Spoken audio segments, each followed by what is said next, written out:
कभी अगर आपको जीवन की स्थितियों पर रोना आए तो एक बार श्री कृष्ण की जीवनी पर नजर जरूर डाल लें। रोना बंद कर देंगे आप।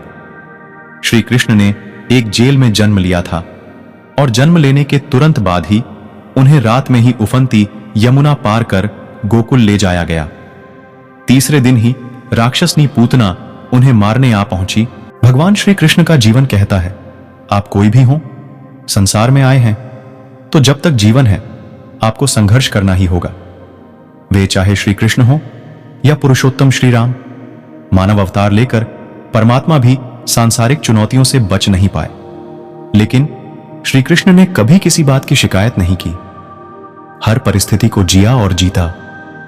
श्री कृष्ण कहते हैं, परिस्थितियों से भागो मत, उसके सामने डटकर खड़े हो जाओ, क्योंकि कर्म करना ही मानव जीवन का पहला कर्तव्य है।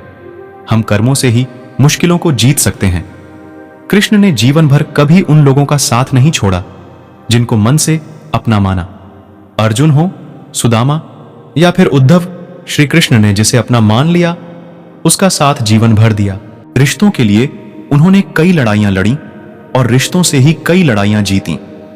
उनके जीवन का सीधा संदेश है, सांसारिक इंसान की सबसे बड़ी धरोहर रिश्ते ही हैं। अगर किसी के पास रिश्तों की थाती नहीं तो वह इंसान संसार में अच्छा जीवन नहीं जी सकता। इसलिए रिश्तों को दिल से जिएं और उन्हें प्रेम से भरपूर बनाए रखें।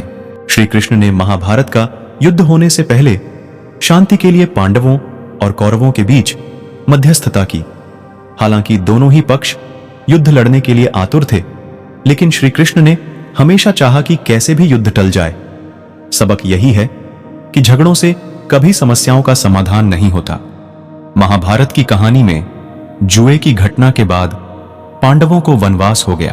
तब श्री कृष्ण ने दूरदृष्टि दिखाते हुए अर्जुन को समझाया कि यह समय जाया करने के लिए नहीं, बल्कि भविष्य के लिए तैयारी करने का है। उन्होंने सबको महादेव शिव, देवराज इंद्र और देवी दुर्गा की तपस्या करने के लिए कहा। श्री कृष्ण जानते थे कि दुर्योधन को कितना भी समझाया जाए, वह पांडवों को कभी उनका राज्य नहीं लौटाएगा। तब अपना हक पाने के लिए शक्ति और सामर्थ्य की जरूरत होगी। कर्ण के कुंडल कवच पांडवों की जीत में आड़े आएंगे, यह भी वे जानते थे। उन्होंने हर चीज पर बहुत दूरगामी सोच रखी। कोई भी फैसला तात्कालिक आवेश में नहीं लिया। हर चीज के लिए आने वाली पीढ़ियों तक का सोचा। यही सोच राष्ट्र और समाज का निर्माण करती है।